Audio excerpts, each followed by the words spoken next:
Hey everybody, Rainmaker back for one more bowl game. Boy, it's our sixth game of the year. We got doing the Maaco Bowl in Vegas. I got Big Sky Guy on the line with me. Eric, how you doing today, man? And I'm doing great. This is going to be a fun game to watch here. Boise State's starting to get on a roll here a little bit. Yeah, I mean, talk about a 10-2 team that basically only lost 2 games by a combined 6 points, man. I mean, this team had a season, really, what dream season. I mean, there was 7 straight 10-win season. That's longest in the nation. Yeah, I mean, I think this came a long way for Boise State. This was actually a down year. I mean, come on here, Boise State. Right. I mean, it's amazing to think of the 10-2 years actually like a semi-par. Oh, yeah, it's an okay year. We did okay. Yeah, wow. You know how many teams would kill for a 10-2 season? Oh, I know. And just look at all the pieces to that puzzle last year that they lost. I mean, losing their quarterback, losing their 2 best wide receivers, losing their best running back. I mean, this team, if they play in a system, Southwick's starting to play in that system. He really is. Really coming on the blade. Boise State's looking tough. He really is. Southwick's been great, man. I mean, his last 3 games with that 7-0 ratio, just throwing the ball over the place. You know, that's. I mean, like I said before, too. I mean, they lost Michigan State now, the season opener, and basically went nuts from there. They got a 2-point loss against San Diego State. And that's it. I mean, this team has been unbelievable. 10-1 to finish the year. I mean, granted, again, like we said in the San Diego State game, this conference, you know what? You really, if you're a good team, you're going to go 9-3, 10-2, because there is no other competition in the Mountain West. Yeah, I mean, and their defense did their job again in that game. I mean, special teams touchdown proved to be the difference, and also the fact that they like to try to go for 2 points all the time, but they score touchdowns kind of bit them. Yeah. And we're going to discuss the first half play here. I know most people are sitting there thinking, oh, what are these two going to play? We're going to play the first half here. Just like we saw with Arizona coming off that Arizona State debacle. Washington's coming off a similar debacle. They were up 18 points against their Big Apple Cup rival, Washington State, and going to the fourth quarter, just pow, pow, pow, fell apart. Fell apart. And that's not the last taste of football you want to have in your mouth coming into a big game. And we saw the lull that Arizona hit when they came into this game, and if they didn't make that second half madness, comeback, onside kick, late touchdown, all that, that was miracle stuff. So, Boise State's going to come out of this gate and shut this team down early. Yeah, I couldn't agree more. Rainmaker, it's a devastating loss to a really weak opponent, Washington State. Granted, it's the Apple Cup.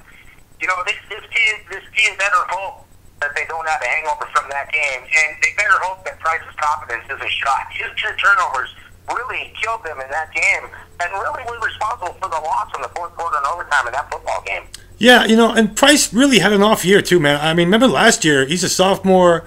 He has 3,000 passing yards. He has 33 touchdowns and 11 picks and a 67% ratio. Now this year, he's less than 2,500 yards.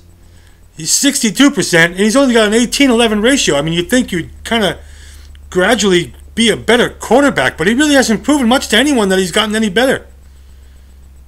Yeah, and that does not bode well for him or his team, considering he's going against the 4th-rated pass defense in FBS at 163.4 passing yards a game. And I'll tell you what, he better keep his turnovers down, in this game could get ugly really quick. Yeah, I mean, Sankey better have a big game. I mean, he's got the 12-40 and the 15.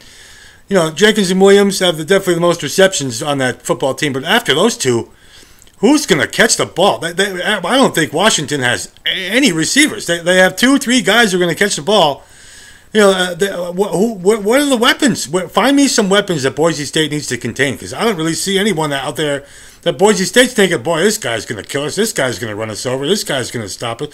Dude, I think Washington is in a ton of trouble walking into Boise State. Well, I'll tell you what, I really do too. It's obvious to me Washington is going to see what Price is like early, but they're definitely going to try to easily get in the game by pounding the ball. And you know who they like to pound the ball to? They like Mr. Sankey over there. But here's the problem. Boise State's not afraid of the run either. No. Yeah, they're at 40th in the country, only 41 yards a game. Mm-hmm. Considering they're only holding people to 163 through the air, it's not very much. Yeah. I really honestly think Boise State's going to stack the box here and make this Price kid prove that he can beat them. And yeah. I don't think he can. Yeah, and then you look at the injuries for this game too. Washington's got a lot of guys banged up, man. A lot of defense, a lot of linebacker questions. I mean, you start that second tier defense isn't all there. You know, Southwick's going to have a day. Matt Miller's going to have a day. Like I said, Southwick spreads that ball around, man. He's got 10 guys with over 100 yards catching the ball. He spreads it out. They can bring in anyone off that bench. They bring one of the cheerleaders off the bench. They'll throw the ball to her, too. They don't care. Southwick will throw the ball to anybody who can catch. Oh, yeah. I mean, this guy is, like I said, it's a system team over there. And here he goes right now. I mean, this is the later half of the season. He's figuring it out. He's distributing the ball. And let's not forget, too, I mean, Mr. Harper over there is a 1,000-yard rusher, 15 rushing touchdowns, 5 yards to carry. And their second look that they get from rushing averages 7 yards to carry with another 541 yards. I mean, this team is on a down year, a pretty darn good team. Yeah, I mean, and Washington, 7-5. Some people are even going to question how they got here to begin with, especially again coming off that Washington State just debacle. I mean, we got a 5.5 and a 45 line here. We're talking about taking Boise State first half. I mean, Eric, what do you got for a line there on that Boise State first half? Yeah, I love that first half line. When I got it was actually 2.5. I believe it's up to 3 now. Big deal. Yeah, big deal. I mean, if it's 3, let it be 3. Let it be 3. I think they're going to be up by maybe 10. Yeah. I really do. I wouldn't be surprised that Washington walks off that field with 3 points. Yeah. Yeah, I agree. This game could be 24-3 halftime, and I wouldn't even be saying, wow, what a shocker. Yeah, I mean, this is the key for my pick right here is you got a quarterback price who's on the edge. We don't know which way he's going to go. You've got this DeMarcus Lawrence over here in Boise State. I mean, this guy is a manimal. He's got 9.5 sacks. He's got 13.5 tackles for loss. You've got Piercy back there with 101 tackles. I mean, the whole Nevada is 17 points below their average. People just got done to see what Nevada can do. Right. And now you're going to put a schizophrenic offense on the field with a proven defense. I'm jumping all over this halftime. Yeah, I mean, a field goal. Thanks. Even if it is a straight field goal, so what? Let it be. This team should be comfortably in front going into that locker room to discuss how that second half is going to go. So me and Eric are both going to take this first half. Boise State -3. There's nothing that could potentially keep us off this play. No. There's too many variables pointing in the favor of Boise State covering this halftime and probably covering this game. I will give Washington this. They have a decent defensive squad over there.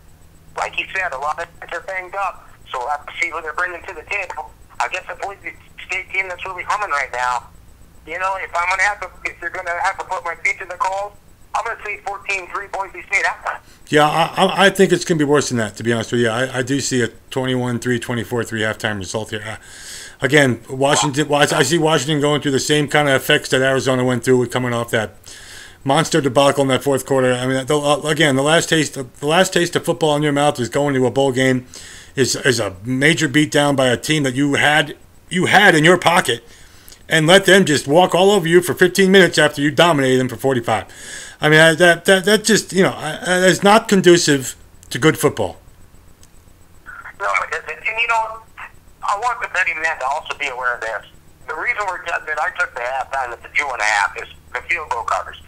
Even though it's a field goal, I honestly think they're going to be up more than 10. You guys got to also be looking at full time here. I mean, if it turns out the way I think it's going to happen, Washington's going to be down early coming out in that second half. What do you got to do when you're down early? You got to throw the ball around. What's the one thing you don't want to do with Boise State? Throw the ball around. Yeah. I see a lot of boards in here. I could see a lot of turnovers working in Boise State's favor. Yeah. We're talking 10 wins, 7 years in a row. They know what they're doing in Boise. The countries are believers now. And a big down year.